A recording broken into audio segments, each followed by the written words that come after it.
Je voudrais faire un aparté sur la voyance, parce que pour moi, c'est très, très dangereux. C'est un truc, le nombre de personnes qui me disent: est-ce que vous connaissez des voyants, ou est-ce que vous connaissez des médiums, en pensant en ne faisant pas la différence entre un médium et un voyant. Un médium, c'est quelqu'un qui entre en contact avec des personnes défuntes, si on y croit. Voilà. Les défunts ne connaissent pas l'avenir. Donc, entrer en contact avec un défunt pour l'avenir, ça n'a pas de sens. C'est-à-dire que si le défunt a connaissance de quelque chose de dangereux pour vous, il va entrer en contact d'une manière ou d'une autre et vous aurez l'information. Sinon, non. Donc, entrer en contact avec un défunt parce que on a perdu un enfant, un mari, un parent, et que on a envie d'avoir quelque chose de cette relation avec la personne. Oui, bien sûr, à condition d'aller voir quelqu'un qui a une belle réputation, parce qu'il y a des arnaqueurs et des charlatans partout, et à condition aussi que ça ne devienne pas comme si on prenait coup de fil pour parler, parce que ça n'a pas de sens. Ensuite, le voyant, j'en ai connu quelques-uns qui étaient très bons, on avait testé d'ailleurs avec Stéphane. Il y en a une, Maud Christen, qui disait quelque chose, je trouve, qui m'a beaucoup parlé. C'est comme une lampe torche que notre vie est un tronc d'arbre. On a 3 branches en face de nous, ou 5, pas plus. On a toujours le choix de prendre telle direction. Donc, il y a déjà des choses qui sont écrites. Il y a 5 branches, il n'y en a pas 10 000. Mais après, il y a une ramification qui est possible. Et on a le choix de prendre cette branche petite, cette branche grosse, cette branche moyenne, cette branche, etc. Et le voyant, le bon voyant, il a une torche qui montre une des possibilités à l'instant T. Ça veut dire que si on prend une autre décision, il aura tort. Tu vois ce que je veux dire ? Ouais, et ça dure, et elle disait, c'est 3 à 6 mois maximum. Moi, j'ai vu des vies brisées à cause d'un voyant. Notamment un ami, médecin, très belle réputation, une vie extraordinaire, marié, des enfants, etc. Bon, il perd un enfant, il rencontre une voyante qui va devenir sa femme et qui, à la première séance, lui dit: vous avez perdu un enfant, donc c'est la réalité, donc ça le scotch. Et elle lui dit: vous allez écrire un livre et vous allez avoir une reconnaissance internationale. Il a écrit un livre qui s'est vendu à 300 exemplaires et il a eu l'impression toute sa vie, Nicolas, d'avoir raté sa vie. C'est quelqu'un qui était d'une tristesse infinie juste à cause de cette phrase. Si elle lui avait pas dit ça, il aurait vu sa vie magnifique, tu vois. Donc, faut faire vraiment attention, parce que parmi les différentes choses qu'on va nous dire qui sont réelles, il peut y avoir quelque chose de faux qu'on n'oubliera jamais. J'ai eu une expérience avec une voyante cet été, ouais, qui a conditionné un changement de vie quelque part là en début d'année. Ouais. Elle me dit que j'allais déménager. Ouais. C'est vrai que j'avais envie de déménager, puisque après ma rupture, je suis passé d'un 60 mètres carrés à un 17 et que je comptais pas passer ma vie dans le 17 mètres carrés. Donc il y avait une envie qui était là. Donc quand elle me dit ça, je suis pas étonné. Mais elle me dit: tu vas déménager dans la même copropriété. Dans la même copropriété ? Ouais, donc dans le même immeuble, ce qui est quand même assez précis. Ouais. Et je dis: c'est étonnant. Et elle me dit: en tout cas, c'est du relationnel. Pour moi, c'est le même immeuble. Elle revient là-dessus et ce sera plus grand. Et j'ai gardé ça en tête. Évidemment, on n'a pas parlé que de ça, mais j'ai gardé ça en tête. Et il se trouve que quand je suis rentré à Paris en septembre, j'avais visité un appartement 6 mois plus tôt. À l'époque, j'envisageais d'acheter. Et il se trouve que sur le même palier, il y avait un appartement à vendre que j'ai visité 2 fois. Donc, je m'étais quand même un peu projeté. Et l'agent IMO m'avait dit: si il ne repart pas à la vente, il sera remis en location. Parce que elle m'a dit ça, j'ai appelé l'agent IMO pour lui dire: au fait, ça en est où ? Et elle m'a dit: en fait, il repart en location, j'envoie les dossiers ce soir. Là ? Ce soir, quand j'ai appelé, j'envoie les dossiers ce soir. D'accord. J'appelais le jour où ça allait être fait. Ouais. J'ai envoyé mon dossier, Ouais. J'ai eu l'appart. Ouais.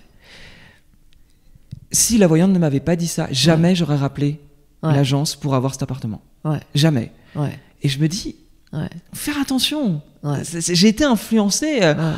C'est pas de la voyance, parce que c'est pas l'agent immobilier qui m'a appelé pour me dire tenez l'appartement. C'est moi qui ai provoqué parce qu'on m'avait dit quelque chose. Ouais. Et je pense que même dans la voyance ou dans le développement personnel, il faut faire attention à ce qu'on nous dit et ne pas tout prendre comme argent comptant. Voilà. Moi, je me souviens d'une femme qui m'avait dit, c'était l'amie d'une amie, qui m'avait dit mon mari m'a quitté, mais la voyante m'a dit qu'il va revenir, donc j'attends. Je dis qu'est-ce que tu fais? Rien. Elle m'a dit qu'il va venir, donc il va revenir. Mais il est jamais revenu. Jamais. Donc bon, voilà. Je tiens juste à préciser que je suis très content de l'appart. Hein. Moi, c'est anecdotique. Je trouve que c'est intéressant. Mais après, moi, je vais bien. L'appart est top. Je suis très content. Et donc, tu vas le visiter, tu vas la voir. Mais je vis dedans. Ah, ça y est, tu y es. Mais ça s'est fait en une semaine. Ah oui. Mais si tu veux la subtilité du truc, c'est qu'il peut y avoir des très bons voyants. Il y en a qui vont dire ce qui est vrai, ce qui va arriver. Et puis peut-être qu'elle va dire vous allez rencontrer un homme qui aura 2 ans, 3 ans de plus que vous et qui sera plutôt châtain, et du coup tu regardes plus les blonds, tu regardes plus les bruns et tu passes à côté de ta life. Non mais tu vois, parce qu'il y a eu un truc qui s'est passé, c'est là où ça devient le pire, tu vois. Ouais, mais elle s'est pas trompée sur l'appart. Donc si elle m'a dit que j'allais rencontrer un châtain, je vais forcément rencontrer un châtain. Et puis en fait, tu rencontres un blond qui aurait pu être le mec de ta vie, et puis en fait, tu regardes pas parce qu'il est pas blond. Et au final, ne crée-t-on pas, nous, notre propre réalité tout le temps? Mais bien sûr, bien sûr. Donc c'est pour ça, parce que si tu veux, donc ça peut induire, bien sûr, et puis ils le font en toute, honnêteté, ils ont envie d'aider les gens.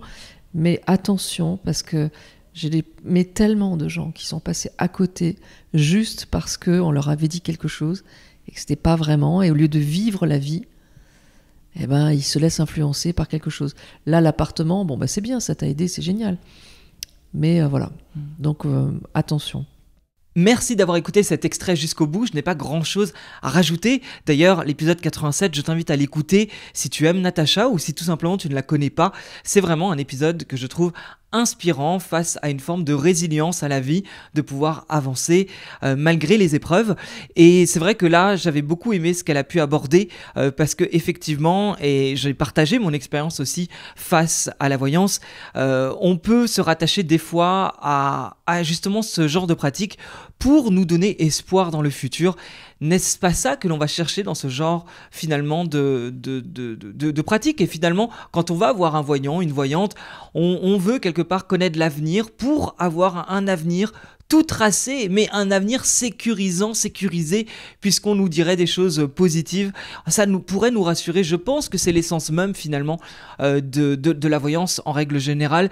On cherche du sens dans notre vie, on cherche des réponses, on cherche à être rassuré.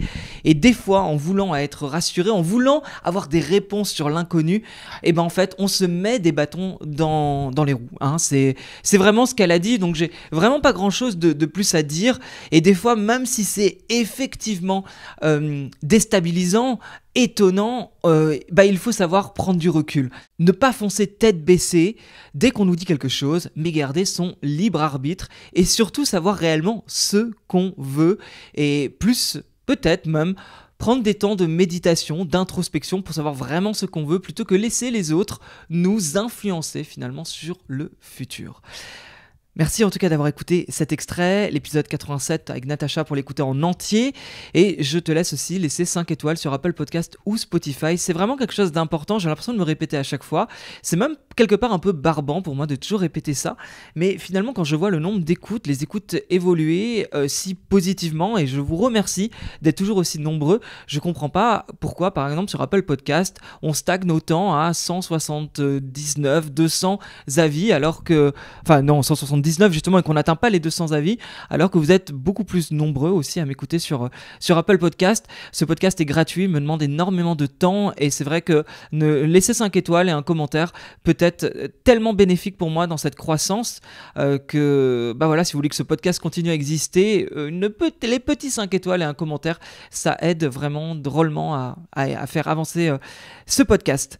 Spotify, ou si vous êtes sur YouTube, un petit like, un commentaire, enfin voilà, n'hésitez pas. Et l'Instagram Osez by Nico, découvrez les vidéos pépites de ces interviews. Ça aussi, vous pouvez m'envoyer un message, ça fait toujours un vrai plaisir de vous lire. Je vous dis à très bientôt, salut!